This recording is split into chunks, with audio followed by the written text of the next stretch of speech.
বেঈমান গালি দেয়, যখন দেখবে আমার নবীর বিরুদ্ধে কেউ কথা বলে, যখন দেখবে আমার নবীকে কেউ কটাক্ষ করে কথা বলে, আমার নবীকে ব্যঙ্গ করে, আমার নবীকে মহব্বতের কথা বললে তার ভালো লাগে না, তখন বুঝতে পারবেন আপনি ঈমানদার না।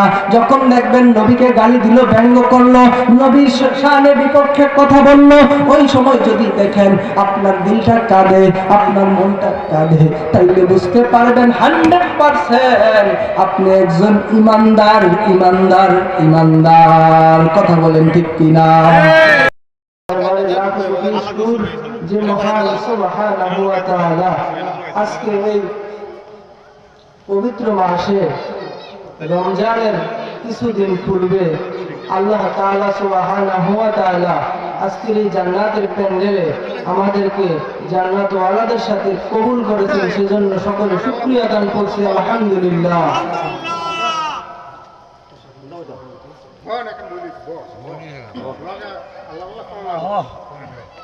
আল্লাহ হলেন মহান। আল্লাহ কি মহান? সে মহান সুবহানাহু ওয়া তাআলা। যাকে ভালোবাসেন, মহব্বত করেন, আল্লাহ বলে আমি তাকেই নেক আমল করার তৌফিক দেই। সুবহানাল্লাহ। তাইলে আজকের এটা একটা হয়তো মাঠ, এই মাঠটা আজকে কোনো কি মাঠ নাই, এটা হচ্ছে কি একটা জান্নাতের বাগান।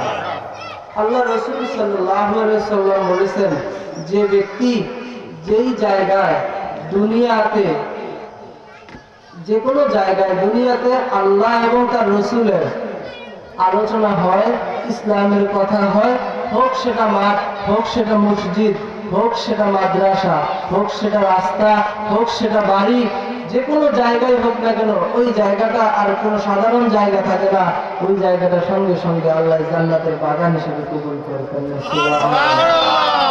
তাইলে ওই জান্নাতের বাগানে বসতে পেরে খুশি না বেজার? খুশি। তাইলে যারা আসতে পারে নাই তাকে ভাগ্য ভালো না খারাপ? বাড়িতে যারা বসে আছে তাদের ভাগ্য ভালো না খারাপ? আর আমরা যারা আসতে পারছি তাদের ভাগ্য ভালো।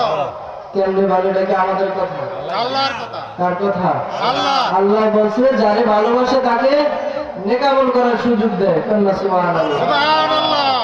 তাহলে নেক আমল করতে গেলে আমাদের বর্তমানে আমরা, আল্লাহ আমাদের উপরে ফরজ করেছেন কি নামাজ, ঠিক কিনা?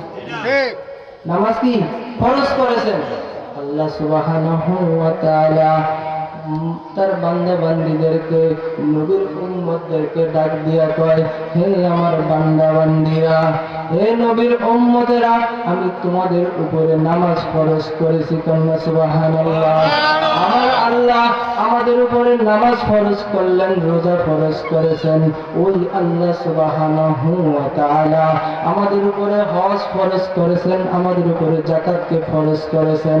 ওই আল্লাহ সুবহানাহু ওয়া তাআলা নামাজ, হজ, যাকাত যা কিছু আছে সমস্ত কিছু ফরজ করার পরে ওইগুলা শিক্ষা করার জন্য, ওই নামাজ কিভাবে পড়তে হবে, রোজা কিভাবে রাখতে হবে, হজ কিভাবে করতে হবে, যাকাত কিভাবে দিতে হবে, ওই সমস্ত বিষয় আশয়গুলা, ওই ইবাদতগুলা আমরা কিভাবে করব, ওইটা করার জন্য আমার আল্লাহ রব্বুল আলামিন আমাদের উপরে দ্বীন ইসলাম শিক্ষা করাকে ফরজ করেছেন।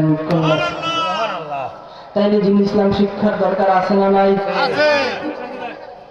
দ্বীন ইসলাম শিক্ষা করা যাবে কোথায়? কথা বলেন, কোথায়? মাদ্রাসায়, মক্তবে। কোথায়? মাদ্রাসায়, মক্তবে, তালিমে। সুবহানাল্লাহ। সুবহানাল্লাহ। এখন আমাদের তো তালিম নাই বললেই চলে। আছে? তালিম নাই, মক্তব যাই আছে, চলে তো চলে না। এজন্য মক্তব বন্ধ করা যাবে না। কারণ কি? দ্বীন ইসলাম শিক্ষা করাকে কি আল্লাহ পাক রব্বুল আলামিন আমাদের উপরে ফরজ করেছেন। নামাজ কিভাবে পড়তে হবে, নামাজ পড়লেই হবে না।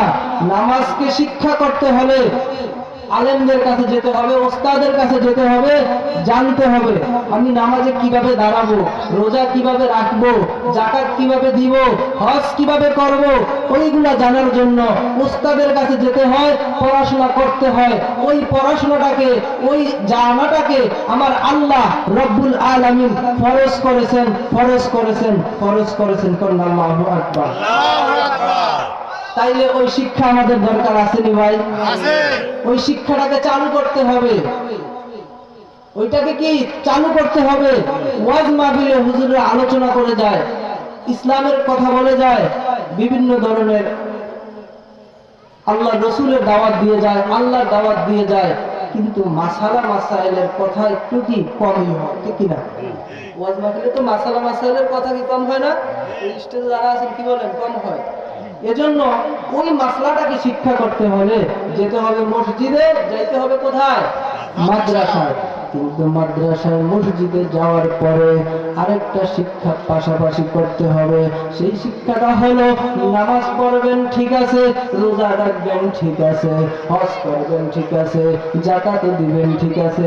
আহারে যাকাত অনেকে আছে রমজান মাস আসলে কিছু শাড়ি, কিছু জামা কাপড় কিনা হায় হায় এই মোবাইলের মাধ্যমে ভিডিও করে ফেসবুকে দেওয়ার জন্য কেউ আছে দান সদকা করে, আবার কেউ আছে আল্লাহকে রাজি খুশি করার জন্য দান সদকা করে। আমার আল্লাহ যারা আল্লাহকে রাজি খুশি করার জন্য দান সদকা করে তাদের ব্যাপারে আমার আল্লাহ রাব্বুল আলামিন কোরআনুল কারীম সত্য না মিথ্যা রে বাবা?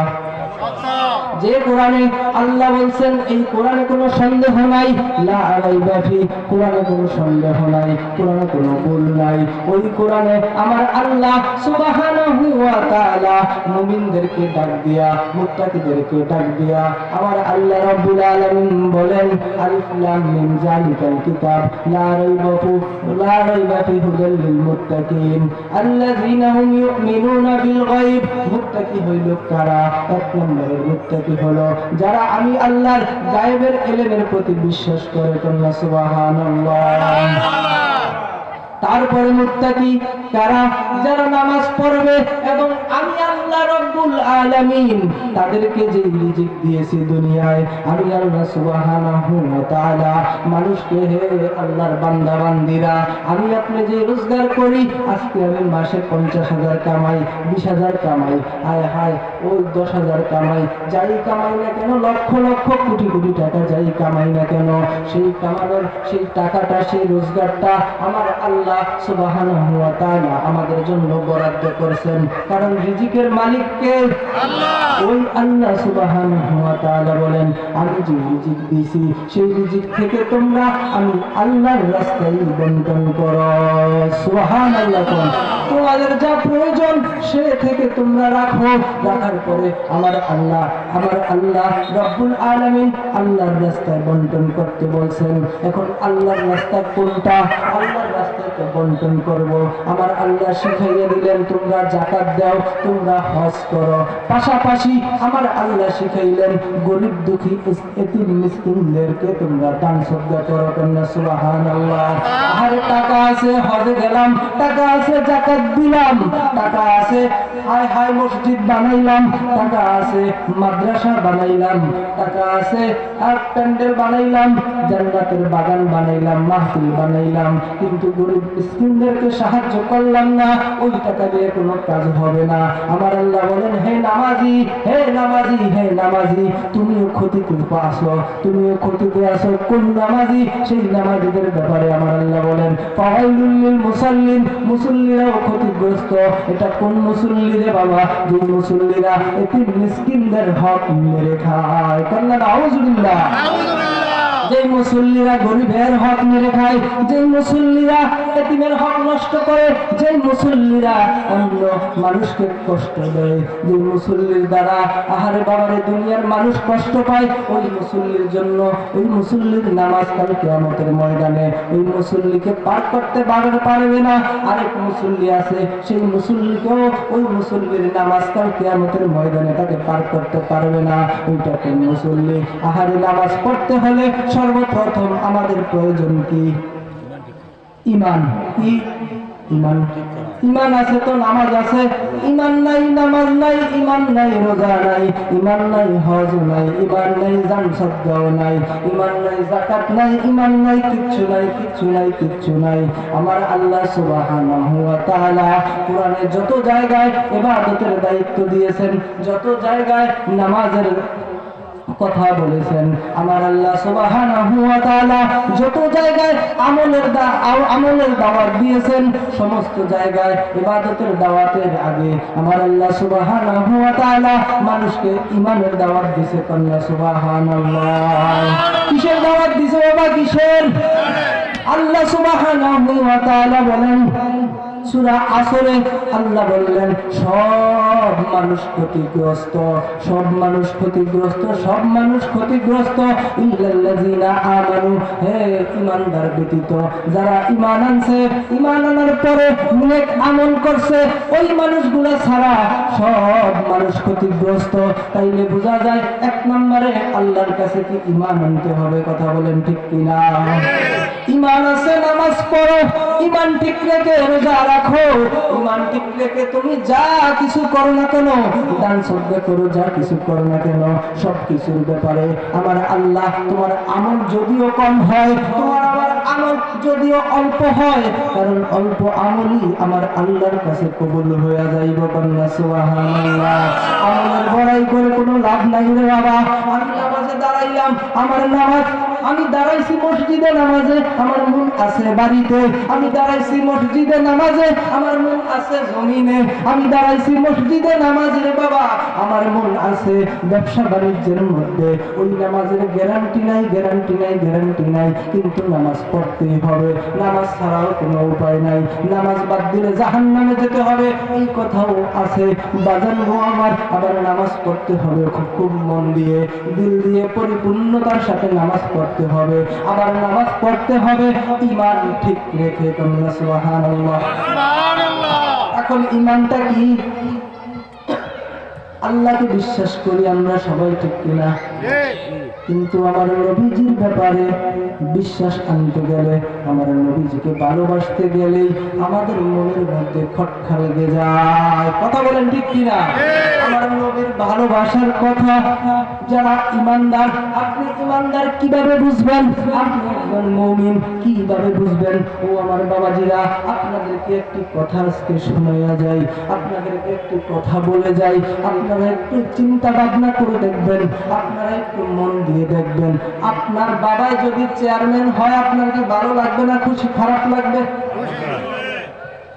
আপনার বাবার খুশিতে আপনার খুশি লাগবে, আপনার বাবার প্রশংসা, চেয়ারম্যানের কথা বাদিয়ে দিলাম, আপনার বাবাই যদি, আপনার বাবার প্রশংসা যদি কেউ করে, তাহলে কি আপনার খুশি লাগবে না খারাপ লাগবে রে বাবা?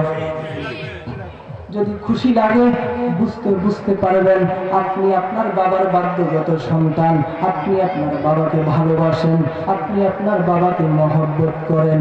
কিন্তু যখনই দেখবেন আপনার বাবার প্রশংসা চলে, কিন্তু আপনার কাছে ভালো লাগে না, আপনার বাবার সম্মানের কথা আপনার কাছে ভালো লাগে না, তখনই বুঝতে পারবেন আপনার বাবার ভালোবাসা আপনার অন্তরে নাই। আপনি হতে পারেন বাবার সন্তান, আপনি হতে পারেন দুনিয়ার আইডি কার্ডে আপনি ওই বাবার সন্তান, হতে পারেন মানুষের চোখে আপনি বাবার সন্তান, কিন্তু হাকিগতে আপনি আপনার বাবার অবাধ্য সন্তান না। কারণ কি? আপনার বাবাকে আপনি তো ভালোই বাসেন না, ঠিক না? আমার রাসূলের ব্যাপারে হতে পারেন আপনি নবীর উম্মত, হতে পারেন আপনি আমার নবীর একজন বান্দা, আমার আল্লাহর একজন বান্দা, আমার নবীর বলতে পারেন আমি তো নবীর খাঁটি একজন আশিক, আমার মাথায় টুপি আছে, আমার গাল ভরা দাড়ি আছে, আমার গায়ে লম্বা জামা আছে, আমার মাথায় পাগড়ি আছে, আমার নামাজ আছে, আমার রোজা আছে, আমার হজ আছে, আমার যাকাত আছে, যা সব কিছু তো ঠিক আছে, আমি নবীকে ভালোবাসি, এটা আমি বললাম, এটা আমি বললাম, এইটার নাম হচ্ছে শরীয়ত রে বাবা।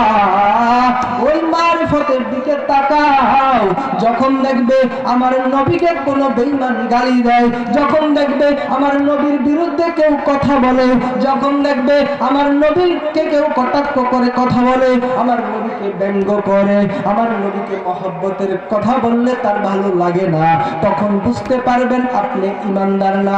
যখন দেখবেন নবীকে গালি দিল, ব্যঙ্গ করলো, নবীর শানে বিপক্ষে কথা বললো, ওই সময় যদি দেখেন আপনার দিলটা কাঁদে, আপনার মনটা কাঁদে, তাইলে বুঝতে পারবেন 100% আপনি একজন